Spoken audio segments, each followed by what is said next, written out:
చతురస్ర జాతి త్రిపుట తాళాన్ని ఆది తాళం అని చెప్తాం. ఏమంటాము?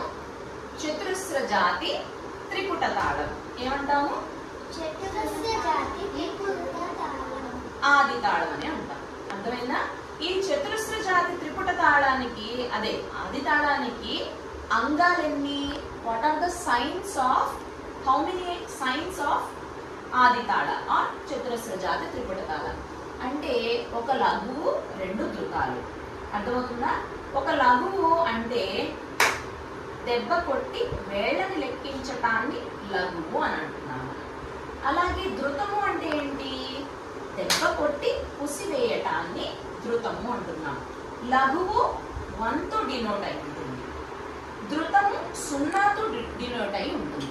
కాబట్టి మనకి చతురస్ర జాతి త్రిపుట తాళంలో అంగాలు ఒక లఘువు, రెండు ధృతాలు అని మనం చెప్తున్నాం. అర్థమవుతుందా? సో ఒక లఘువుని ఎలా మనం వేస్తాము? చతురస్ర జాతి అని అంటున్నాం. చతురస్ర జాతి అని అంటున్నాం కాబట్టి 1, 2, 3, 4 ఇది లఘువు. ధృతము రెండు ధృతాలు. ఒక ధృతం ఎలా చెప్తాం మనం? దెబ్బ తుసి అంటే 1, 2, 3, 4. So how many numbers are there for Adi talam, that is చతురస్ర జాతి త్రిపుట తాళం అంటే 8. 1, 2, 3, 4, 5, 6, 7, 8. అర్థమైందా? లఘువుకి ఎన్ని అక్షరాలు ఇక్కడ మనకి? 4, 4.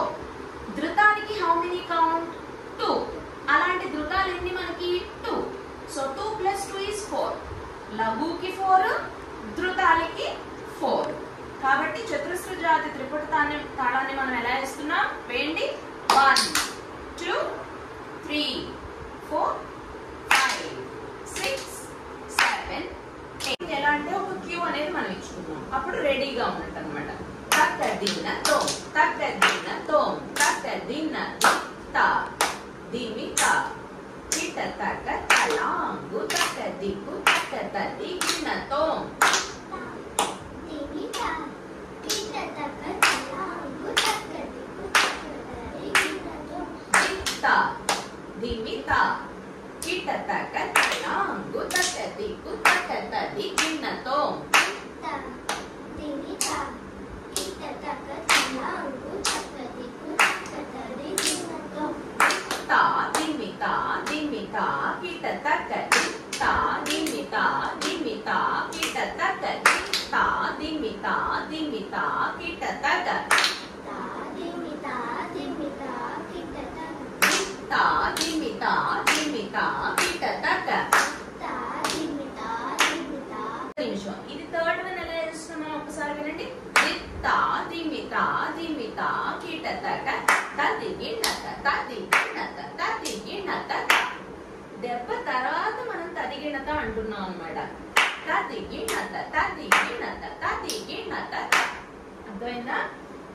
తా దిమి తా దిమి తా కిట తక్క తది గిన్నత తది గిన్నత తది గిన్నత. అర్థమైందా? మళ్ళీ ఒకసారి ఏంటి? తా దిమి తా దిమి తా కిట తక్క తది గిన్నత తది గిన్నత తది గిన్నత.